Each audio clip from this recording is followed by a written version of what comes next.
Hi friends, welcome back to Birlas Parvai. நம்ம இதுக்கு முன்னாடி ஒரு வீடியோல என்ன பார்த்தோம் அப்படினா காரோட ஏசி ஃபேன் ஸ்பீடை இன்க்ரீஸ் பண்ணா கூட நமக்கு மைலேஜ் பெருசா டிராப் இருக்காது அப்படினு சொல்லி தியரிட்டிக்கலா ஒரு டெக்னிக்கலா ஒரு வீடியோல நம்ம டிஸ்கஸ் பண்ணியிருக்கோம். இன்னும் நீங்க அந்த வீடியோ பார்க்கல அப்படினா இங்க நான் மேல லிங்க்லயும் கொடுக்கிறேன். அதே மாதிரி கீழ டிஸ்கிரிப்ஷன்லயும் அந்த வீடியோவோட லிங்க் கொடுக்கிறேன். நீங்கள் செக் பண்ணி பாருங்கள், உங்களுக்கு யூஸ்ஃபுல்லாக இருக்கும். ஸோ இந்த வீடியோவில் என்ன பண்ண போகிறோம் அப்படின்னா, அந்த வீடியோவிலே நான் கடைசி சொல்லியிருந்தேன், இதை வந்து லைவாக எக்ஸ்பெரிமெண்டலாக இதை வந்து நம்ம ட்ரை பண்ணி நம்ம பார்க்கலாம் அப்படின்னு சொல்லி நான் சொல்லியிருந்தேன். அதை டெஸ்ட் பண்ணுறதுக்காக தான் வந்து இந்த வீடியோ இன்றைக்கி நம்ம பிளான் பண்ணியிருக்கோம். வீடியோக்குள்ளே போகிறதுக்கு முன்னாடி நம்ம சேனலை இன்னும் நீங்கள் சப்ஸ்கிரைப் பண்ணல அப்படின்னா சப்ஸ்கிரைப் பண்ணிக்கோங்க. பக்கத்தில் இருக்க பெல் பட்டன் கிளிக் பண்ணிக்கோங்க. அப்போ தான் நான் போடுற எஃபர்ட் உங்களை வந்து ரீச் ஆகும். இப்போ வீடியோக்குள்ளே போகலாம்.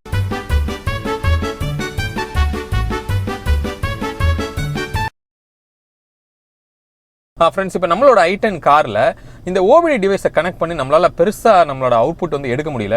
எதனால் அப்படின்னா பெருசாக அதில் வந்து சென்சார்ஸ் வந்து இல்லை. அப்போ நிறைய சென்சார் இருக்கிற ஒரு வெஹிக்கிள் வந்து நமக்கு தேவைப்படுது. அப்போ தான் வந்து இந்த ஃபியூவலோட கன்சம்ஷனு, அது மாதிரி இன்ஜினோட லோடு, இது எல்லாத்தையுமே நம்மளால் என்ன பண்ண முடியும், மானிட்டர் பண்ண முடியும். அதுக்காக நம்ம சேனலோட சப்ஸ்கிரைபர் மிஸ்டர் ஜெயந்தோட Volkswagen வெண்டோ கார் தான் இப்போ நம்ம எடுத்துருக்கிறோம். கண்டிப்பாக அவருக்கு நம்ம தேங்க்ஸ் சொல்லணும். அதே மாதிரி இப்போ நம்மக்கிட்ட வந்து இந்த ஒரு ஓபிடி ஸ்கேனிங் டிவைஸ் வந்து நம்மக்கிட்ட இருக்கு. ஸோ இந்த டிவைஸை நமக்கு வந்து இப்போ இந்த வீடியோக்காக கான்ட்ரிபியூட் பண்ணி நமக்கு ஹெல்ப் பண்ணுறதுக்காக இந்த கார்ஸ் ஒன்லி அப்படிங்கிற இந்த ECU ஸ்கேனிங் பண்ணுற செல்வா வந்து உங்களுக்கு எல்லாருக்குமே தெரியும். இந்த வீடியோலையும் காமிக்கிறேன். செல்வா தான் நமக்கு இந்த விஷயத்துக்கு, இந்த வீடியோக்கு நமக்கு ஹெல்ப் பண்ணுறதுக்காக வந்திருக்காரு. கண்டிப்பாக அவருக்கும் வந்து நம்ம தேங்க் பண்ணிக்கலாம். ஸோ இந்த ஸ்கேனரை வச்சு தான் இப்போ நம்ம என்ன பண்ண போகிறோம், லைவாக ஏசி ஆன் பண்ணால் எவ்வளோ ஃபியூவல் எடுக்குது, ஏசி ஆஃப் பண்ணால் இன்ஜினோட லோடு எப்படி இருக்குது, அதே மாதிரியே உங்களுக்கு ஃபேனோட ஸ்பீடை வேரி பண்ணும்போதும் என்ன இங்கே பர்ஃபார்மன்ஸ் இருக்குங்கிறத ப்ராக்டிக்கலாக ரொம்ப துல்லியமாக நம்ம பார்க்க போகிறோம். வாங்க போகலாம். ஃப்ரெண்ட்ஸ், இப்போது நம்மக்கிட்ட வந்து இந்த ஓபிடி ஸ்கேனர் இருக்குது. நம்மக்கிட்ட ஃப்ரண்ட்டில் இந்த காரில் கிளைமேட் கண்ட்ரோல் எனேபிள் ஆன ஒரு ஏசி செட்டப் தான் வந்து இங்கே உங்களுக்கு கொடுத்துருக்காங்க. சரியா? இப்போ ஏசி வந்து ஆஃப் கண்டிஷனில் தான் இருக்குது, வெறும் ஃபேன் மட்டும்தான் ஓடுது. இங்கே வந்து நீங்கள் இன்ஜினோட லோடு வந்து நீங்கள் பார்க்கலாம். இங்கே அப்சல்யூட் லோட் வேல்யூ அப்படின்னு சொல்லி இங்கே மேலே ஒன்று இருக்குது இல்லையா, இதுதான் வந்து இன்ஜினோட லோடு. 18% வந்து இப்போ நமக்கு லோடு வந்து இங்கே இருக்குது. இன்ஜினோட RPM வந்து நீங்கள் பார்க்கலாம், கிட்டத்தட்ட 978 RPM வந்து இருக்குது. அதே மாதிரி இங்கே கீழே இருக்கிற இந்த வேல்யூ என்ன அப்படின்னா ஃபியூவலோட கன்சம்ஷன், அதாவது 0.58 லிட்டர் பெர் ஹவர் வந்து இப்போ கன்சியூம் ஆகிட்டுருக்கு. விச் மீன்ஸ் என்ன அப்படின்னா, காரை வந்து இப்போ நம்ம ஐடியலாக இப்படியே நிற்க வச்சு இன்ஜின் ஆன் பண்ணி ஏசி போடாமல் இருந்தால் 0.5 லிட்டர் வந்து உங்களுக்கு 1 ஹவருக்கு வந்து செலவாகும். அதே மாதிரி கீழே இருக்கிறது வந்து என்ன அப்படின்னா உங்களோட என்ன சொல்கிறதுனா பவரோட அவுட்புட் வந்து 37% வந்து உங்களுக்கு இருக்குது. இப்போ நம்ம என்ன பண்ண போகிறோம் அப்படின்னா, ஜஸ்ட்டு நான் என்ன பண்ணுறேன், ஏசியை வந்து நான் இங்கே ஆன் பண்ண போகிறேன். நீங்கள் இங்கே மேலே பார்க்கலாம், இங்கே பார்க்குறீங்க. நான் ஏசி வந்து என்ன பண்ணுறேன், ஆன் பண்ணுறேன். ஆன் பண்ண உடனே இங்கே டிஃப்ரென்ஸை நீங்கள் பாருங்கள். இங்கே அப்சல்யூட்டோட லோடு வந்து இன்ஜினோட லோடு என்ன ஆகுது, 43 வரைக்கும் போயிட்டு 30, 31 இந்த மாதிரி நமக்கு வந்து இங்கே சஸ்டெயின் ஆகி நிற்கிது. இதுக்கு முன்னாடி நமக்கு இங்கே என்ன வேல்யூ இங்கே நமக்கு காமிச்சது அப்படின்னா, ஐ திங்க் 19 or 20 வந்து காமிச்சது. அப்போ ஏசி ஆன் பண்ணோம் அப்படின்னா டெஃபினட்டாக உங்களுக்கு என்ன இருக்குது, இங்கே இன்ஜினோட லோடு வந்து இன்க்ரீஸ் ஆகிருக்கு. ஃபியூவலோட கன்சம்ஷன் பாருங்கள். இந்த கண்டிஷனில் இந்த மாதிரி நான் ஏசி ஆன் பண்ணி காரை நான் நிப்பாட்டியிருந்தேன் அப்படின்னா கிட்டத்தட்ட 1 லிட்டர் வந்து 1 ஹவருக்கு வந்து நீங்கள் ஸ்பெண்ட் பண்ண வேண்டியிருக்கும். சரியா? அதுக்கு கீழே வந்து லோடு எலக்ட்ரிசிட்டி லோடுமே நீங்கள் பார்க்கலாம். முன்னாடி இருந்த வேல்யூக்கும் இப்போக்கும் கொஞ்சம் இன்க்ரீஸ் ஆகிருக்கு. இப்போ நான் என்ன பண்ண போகிறேன் அப்படின்னா, ஃபேனோட ஸ்பீடை வந்து இன்க்ரீஸ் பண்ண போகிறேன். இங்கே காமிங்க ப்ரோ. இப்போ ஃபேன் வந்து ஃபஸ்ட்டு பாயிண்டில் இருக்குது, இருக்கிறதுல லோயஸ்ட்டில் இருக்குது. இப்போ நான் என்ன பண்ண போகிறோம், ஃபேன் ஸ்பீடை நான் இன்க்ரீஸ் பண்ணுறேன். ஃபுல் ஸ்பீடில் இப்போ நான் வைக்கிறேன். கொஞ்சம் நாய்ஸியாக இருக்கும், கொஞ்சம் அட்ஜஸ்ட் பண்ணிக்கோங்க. ஸோ இப்போ என்ன பண்ணியாச்சு, நம்ம ஃபேன் வந்து ஃபுல் ஸ்பீடில் நம்ம வச்சுருக்கோம். இங்கே இன்ஜினோட லோடு வந்து நீங்கள் பார்க்கலாம், ரொம்ப மைனூட்டாக தான் வந்து உங்களுக்கு என்ன ஆகுது, இன்ஜினோட லோடு வந்து சேஞ்ச் ஆகுது. பட் அதே நேரத்தில் இங்கே ஃபியூவலோட கன்சம்ஷனுமே நீங்கள் பார்க்கலாம், ரொம்ப ரொம்ப கம்மியான டிஃப்ரென்ஸ் தான். அதாவது 1.01 இருந்தது 1.1 வந்து உங்களுக்கு சேஞ்ச் ஆகிருக்கு.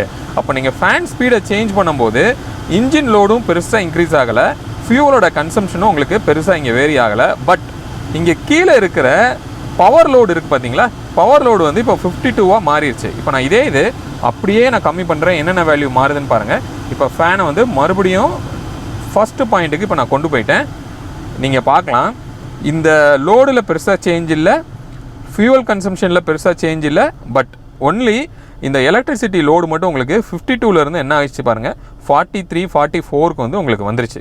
சரியா?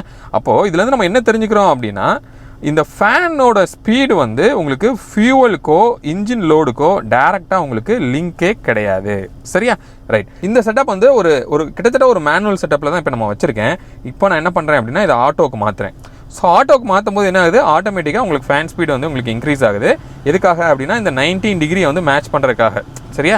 அப்போ அப்படி நீங்கள் ஃபேன் ஸ்பீடு இன்க்ரீஸ் ஆனாலும் நம்ம ஏற்கனவே பார்த்த மாதிரி இந்த ரீடிங்கில் பெருசாக சேஞ்ச் இல்லை. அப்போது கிளைமேட் கண்ட்ரோல் இதில் இந்த ஏசியோட டிகிரியை நீங்கள் மாற்றும் போது எப்போ வந்து உங்களுக்கு ஃபியூவலோட கன்சம்ஷன் மாறும். இப்போ பாருங்கள், நான் 19ல் இருந்ததை 25க்கு மாற்றிருக்கேன். அப்படி மாற்றும் போதும் நமக்கு இங்கே லோடில் வந்து பெருசாக சேஞ்ச் இல்லை, ஃபியூவல் கன்சம்ஷன்லேயும் பெருசாக சேஞ்ச் இல்லை. அப்போ எப்போ இந்த இம்பாக்ட் இருக்கும் அப்படின்னா, 25 டிகிரி வந்து உங்களோட கம்ப்ரஸர் கட் ஆஃப் ஆகிறதுக்கும் 19 டிகிரியில் உங்களோட கம்ப்ரஸர் கட் ஆஃப் ஆகிறதுக்கும் டிஃப்ரென்ஸ் இருக்கும். 19 டிகிரியில் கம்ப்ரஸர் வந்து அதிகமான நேரம் வந்து உங்களுக்கு ஓடும். பட் அதே இது 25ல் போகும்போது டியூரேஷன் வந்து உங்களுக்கு கம்மியாக தான் உங்களுக்கு வரும். சரியா?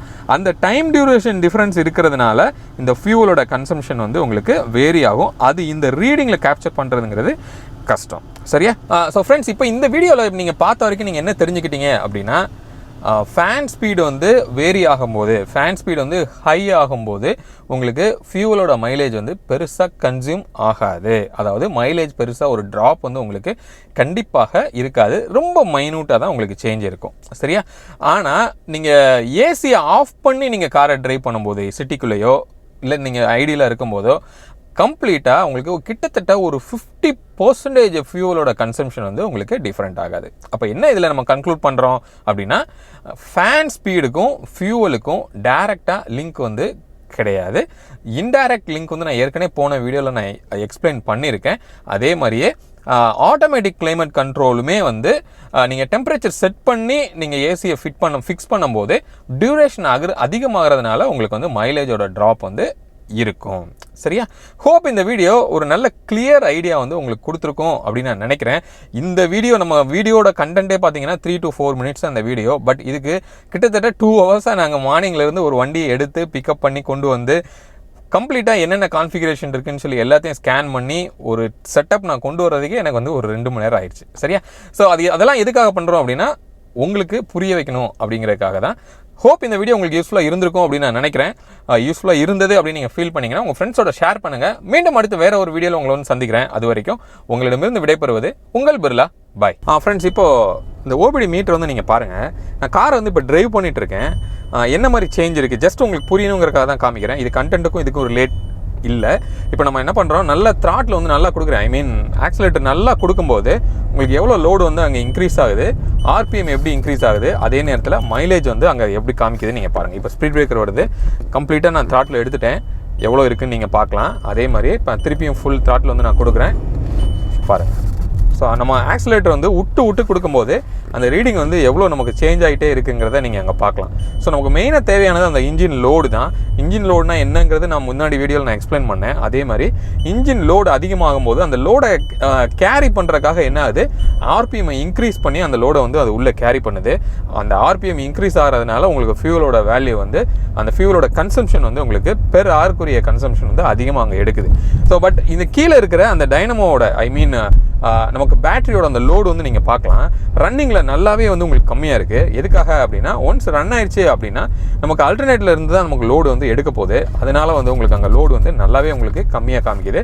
வண்டி நிற்கும் போது அந்த லோடு வந்து நல்லாவே உங்களுக்கு இன்க்ரீஸ் ஆகுது. ஐ மீன் ஆர்பிஎம் வந்து நல்லா ரெடியூஸ் ஆகும்போது உங்களுக்கு அந்த லோடு வந்து அதிகமாக இருக்குது. சரியா? ஸோ இதை காமிக்கிறதுக்காக தான் ஜஸ்ட் ஒரு சின்ன கேப்சர் வந்து உங்களுக்கு நான் காமிக்கிறேன்.